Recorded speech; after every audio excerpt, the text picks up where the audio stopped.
decriminalization of protests has been used by government to attempt to silence criticism against their actions and policies. This comes according to several lawyers and judges from Guatemala and Honduras in the last 3 years after both countries have approved new laws to criminalize the protest. We have identified through this study that there is a state policy in Guatemala and Honduras to criminalize the social protest that has been accompanied with a big number of penal reforms that look to stop or inhibit the right of freedom of speech that is part of the protest. Campesinos have been imprisoned for demanding the right to the land. Students are currently on trial for protesting against the privatization of education, and political organizations and activists have been accused of being subversive, conspirators, or even terrorists. This is part of the current realities of both countries. People continue in the social protest, but because of the state's repression and the measures that they are using, they have to retreat, and there is a point where the protesters have to defend themselves in the tribunals. And this affects them and their families. It affects all around the community leader. But the good thing is that we still see people in resistance. They continue demanding from their state a change in policy. But the people's drive to protest has not stopped because of the criminalization of their actions, but created even more confrontation between government and the people, and without a change in the policy of the government, people's claims and pressure actions will continue. Gerardo Torres, teleSUR, Central America. As the news came in of Jeremy Corbyn's victory, Labour MPs were already looking towards the future and their role as an opposition party to a Conservative government. I think the biggest challenge, in fact, is facing up to what the establishment, political and media, are trying to get away with doing to the British people, using the banking crisis, a crisis which ordinary people didn't cause, as a smokescreen to try and reverse all the gains ordinary people in Britain have made from the Second World War. The media has been quick to condemn the new leader, as well as several senior Labour MPs who have since resigned from their posts. In Brixton, South London, some also expressed concern. While Corbyn might enjoy quite a lot of support from his party members and those that joined, the affiliated supporters, he ultimately won't enjoy that support among the electorate.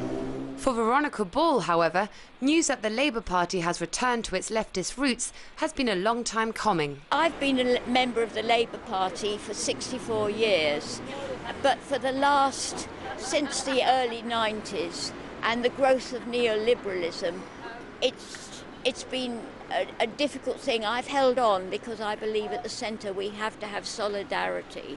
Love him or hate him, many say Jeremy Corbyn has revitalised party politics, a practice once seen as distant, alienating and removed from day-to-day life. I think it's amazing. I haven't voted for years upon years upon years upon years, and now he's in, well, not in power, but the likelihood that he could also maybe be in power has got me interested in politics again.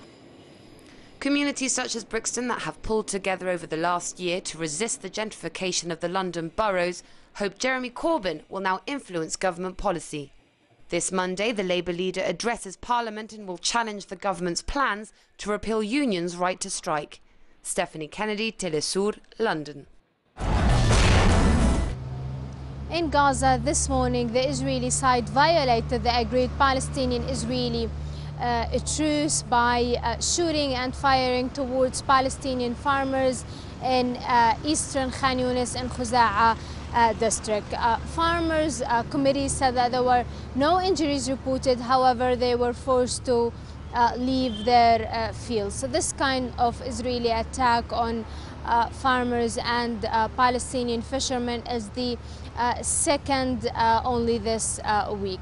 At the same time, in the West Bank, escalations continue, clashes continue between Palestinians and Israeli police and Israeli settlers for the third day in a row around the Palestinian-occupied city of East Jerusalem and inside Al-Aqsa Mosque. A strategy meeting on what points would be best to address with different members of Congress led the way for the beginning of the campaign, Days of Action Against the Blockade, which hopes to influence Congress members to put an end to the blockade on Cuba. Cuba is a regular place that wants to live its life and wants to determine its way of being without foreign intervention. Those are the experiences which we want to speak to the Congress members about. I don't know why in politics change is such a bad idea. Massachusetts Representative James McGovern joined the members of these organizations and expressed his agreement with the need to end a blockade that has negatively impacted the island for over 50 years, costing it over $800 billion. I think after 50 years of a failed policy, it's time for us to pursue a more grown-up, mature approach to one another. I give the president credit for what he's done. Now Congress needs to do what it should do, and that is lift the embargo and lift the travel restrictions. Organizers of the event are hopeful that the general consensus by U.S. citizens to put an end to the blockade will help persuade Congress. The tide is changing around Cuba, and I think that there's a lot of support to really change what has been ineffective foreign policy in relation to Cuba. So I think that we're all hopeful that Congress is ready to make the right choice. And this year, Congress should. Though President Barack Obama has expressed a need to end the blockade, there are many subjects that need to be discussed before a true normalization of relations.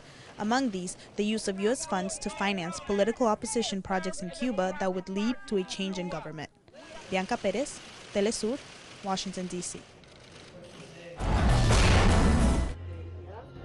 Artisans from across Ecuador have come to Quito's San Francisco Plaza for what has been called a solidarity fair. This is one of the spaces created for national producers to sell their goods, which range from clothing to food items and musical instruments. We are able to sell our products in different places, through special orders, also via email, and through this we have been selling our product. Many here feel the safeguard measure implemented by the national government this past March have made their goods more competitive. Mary Pulga has now expanded her business knitting hats, gloves, and scarves to export her products to Canada. We have gained a lot of space with the safeguards because we are now able to make products for export. The opposition marched on Quito's historic sector at the same time the production fair was happening. Many at this march were against the safeguard measures, which put an incremental tax on selected imported goods up to 45%. Many also wanted constitutional reforms, specifically the reform which would allow for President Correa to run for another term after elections to be dropped. He wants to entrench himself in power with the reforms, which is the reason why we are marching in the streets. We do not want these reforms because they are all dedicated to keeping him in power. A permanent vigil for democracy is maintaining a presence in front of the Carondelet presidential palace.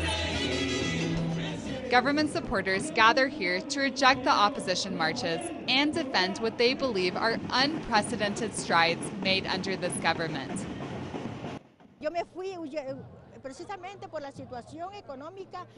I left because of the economic situation in the country since Velasco Ibarra, and so I left and I came back 2 years ago. And I can see the scientific, technological and cultural advances, how agriculture has improved, exports before there was none of this.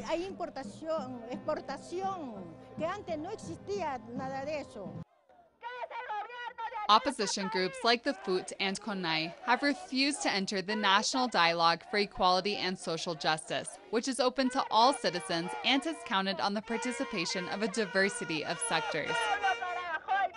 Government authorities announced over 150,000 citizens have contributed to this dialogue, which is set to continue until this December.